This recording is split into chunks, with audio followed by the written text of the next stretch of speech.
The commencement ceremony celebrates the achievements of each of our students, but it signifies so much more. Commencement celebrates the accomplishments of a great academic community, a community where you have studied and worked together in classrooms, laboratories, and studios, where you have listened to one another, challenged your beliefs, and allowed yourself to grow, and where you have made friends and pursued new interests.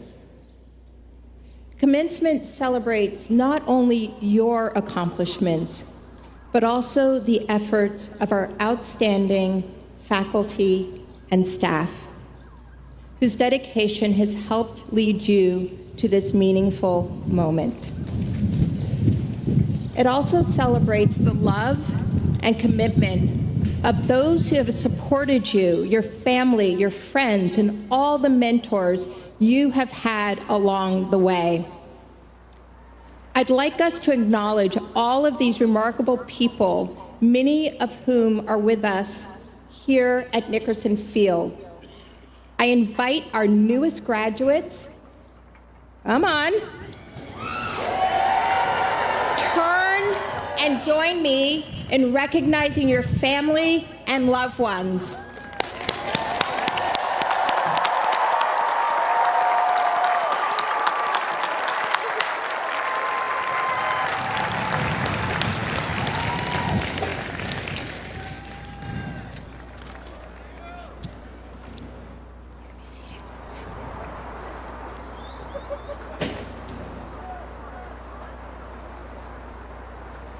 What a day, right?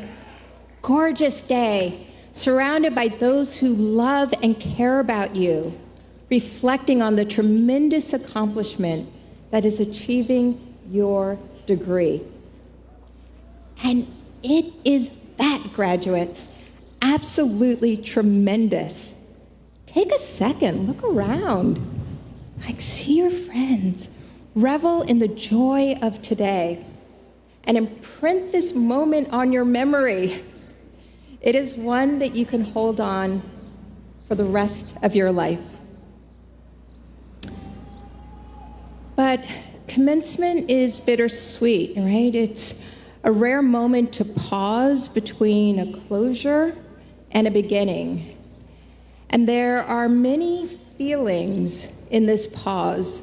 A blend of happiness and elation, but fear and courage. But let me also offer a word, joy, to describe the gladness and the meaning that arises from connection and gratitude or purpose that can endure even amid life's challenges. At matriculation, you entered as individuals, and today, at commencement, you leave as part of a global network of alumni of this great institution.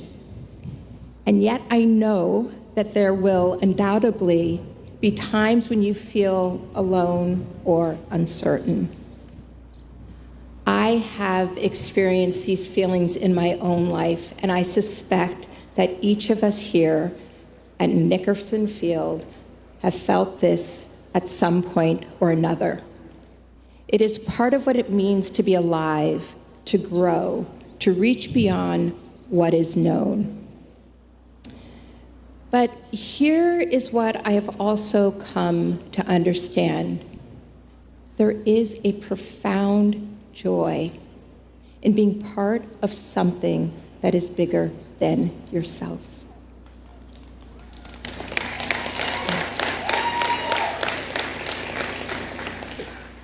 And within that greater calling, trusting what matters most to you and letting your values be your compass, even when the path is unclear, and especially when times are challenging. The former dean of Marsh Chapel, Howard Thurman, was one of Boston University's most storied thought leaders, and today, our Center for Common Ground is named after him. His words resonate with me because they provide guidance and hope for how an individual can experience life fully in their own way. So here's what he once said. There is a quiet courage that comes from an inward spring of confidence in the meaning and significance of life. Such courage is an underground river flowing beneath the shifting events of one's experience, keeping alive 1,000 little springs of action. And so, what Thurman describes is a deep, steady inner strength, a courage that forms resilience, a courage that allows us to pursue what matters deeply to us throughout life's successes and failures alike. A courage that is rooted in a foundational inner conviction that life has purpose and sustains us, and that what we do matters. A courage which allows us to take risks, to stand in the face of adversity, but to get back up again and again. We are so fortunate today that we can look to the 5 impressive people we are honoring today as exemplars for a life defined by conviction and courageously led. People like John Ward, who in the 1970s became the first openly gay male attorney in the city of Boston.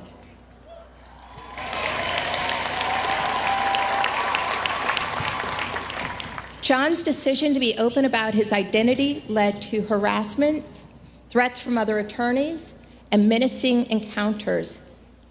Yet he stayed rooted in his sense of purpose and mission throughout, to that underground river of courage that Thurman talked about. He said, "I have something in my gut that identifies with the underdog and is offended by unfairness and injustice. I think we have to be way-showers about what a better world would look like." John's advocacy on behalf of the LGBTQIA community led him to the Supreme Court, where he was the first openly gay male attorney to argue in the highest court of justice.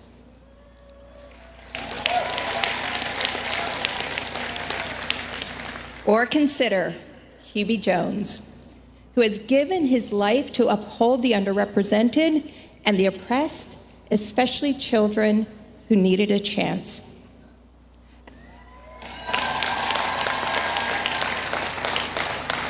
A native of the South Bronx, Hubie came to the Boston University School of Social Work in the 1950s. While here, and inspired by the Reverend Martin Luther King Jr., Hubie decided to devote his life to battling inequities of all kinds. The city of Boston is so fortunate that he decided to stay here to make change happen. So, I'll never forget something Hubie said. He said, "So one of the things we've learned was that you never win. You may get a victory, you may get a concession, they may put something in place, but you'd better be there to monitor what's going on." Hubie Jones, ever courageous through his own 1,000 little springs of action.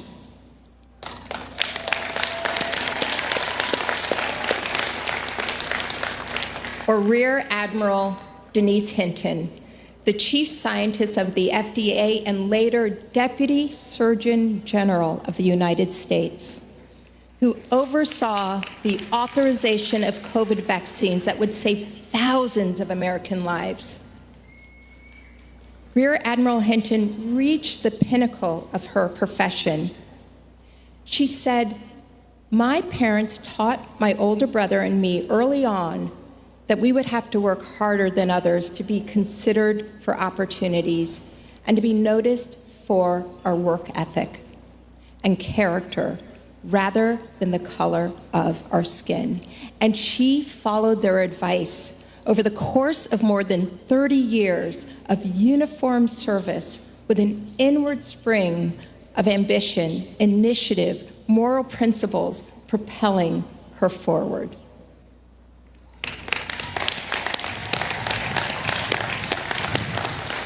Or we can look to the great Dr. Patricia Donahoe, my own cherished professor, the first female professor of surgery in the history of Harvard Medical School.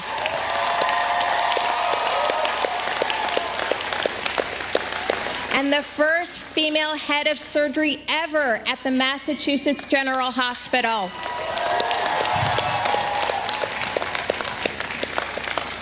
But she is first and foremost a pioneering researcher for her discoveries that fundamentally changed how we understand human reproduction. And she is a scientist who held true to her commitment and beliefs, dedicating more than 40 years to studying a protein called Mullerian-inhibiting substance for its potential to one day treat ovarian cancer.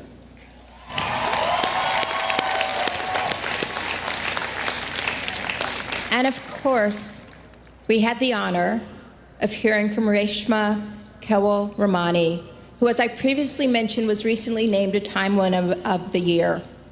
Thank you for your inspirational message, Reshma.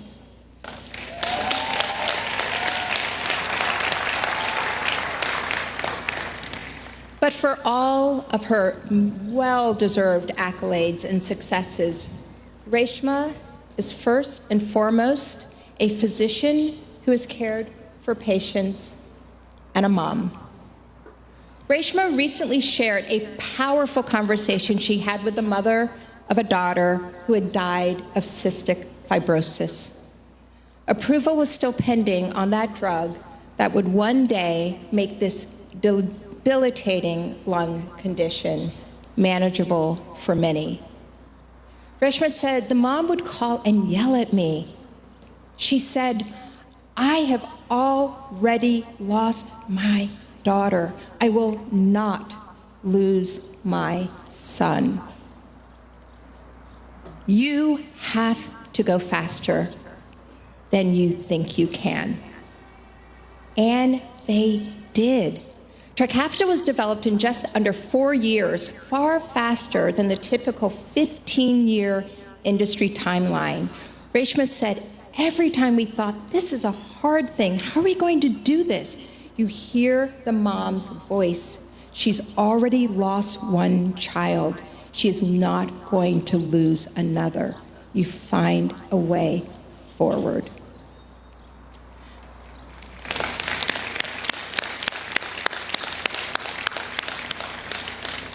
Undoubtedly, our honorary degree recipients are 5 extraordinary people. They are all pioneers in their field. But I would venture to guess that they did not set out to be remembered as pioneers or trailblazers or the first to accomplish something they've been remembered for. I think each of them found a path they were born to take, a path I bet they never expected that somehow was made possible by their unique personal qualities. Because here's the truth. You alone are the first to have your particular experience, your distinct perspective, your singular voice. That is not just a gift, it is what makes you irreplaceable. It is what makes life rewarding. And it will take you to so many interesting, challenging, intriguing places over your life. So I urge you, trust yourself, know your values, honor them, live them fully, and with intention, and find the courage to be the first and only person who can be authentically you. None of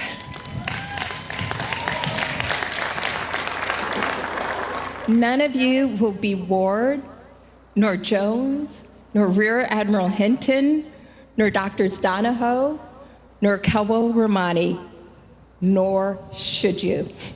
And yet each of you will be the first, each of you a pioneer on a different path to meaning, to purpose, to joy. And remember, as Howard Thurman said, there are 1,000 springs of action available to you. In that spirit, I would like to take a special moment to honor a group of graduates who have already chosen a most courageous path. Our graduates who are members of the United States military, we thank you for your service.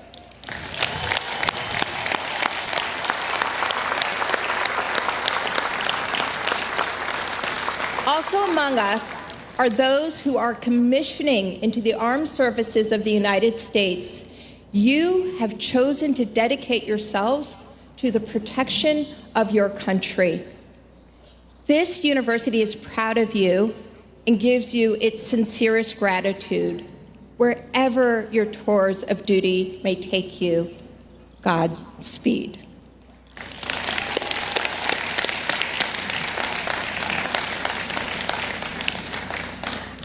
I will finish by telling you that Thurman once gave his own commencement address at Tennessee A&I State College. And during his talk, this brilliant writer and orator had the wisdom and the modesty to cite from another work, a poem from Margaret Stanton that talks about having the courage to live one's life fully. In this spirit, I'd like to share an excerpt from her poem with you now. Give me the courage to live, really live, not merely exist. Live dangerously, scorning risk. Live honestly, daring the truth, particularly the truth of myself. Live resiliently, ever-changing, ever-growing, ever-adapting, enduring the pain of change. Let me not be trapped by success, nor failure, nor pleasure, nor grief, nor malice, nor praise, nor remorse. Give me the courage to go on, facing all that waits on the trail, going eagerly, joyously on. So, to the class of 2026,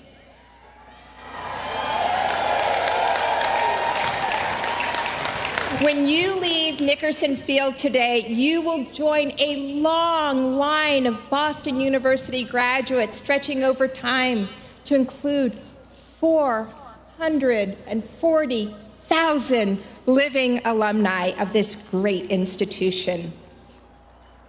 And remember that your Boston University education has prepared you well.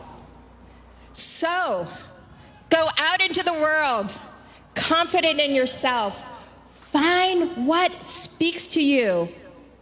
And when you do, always be authentically, courageously, joyously you.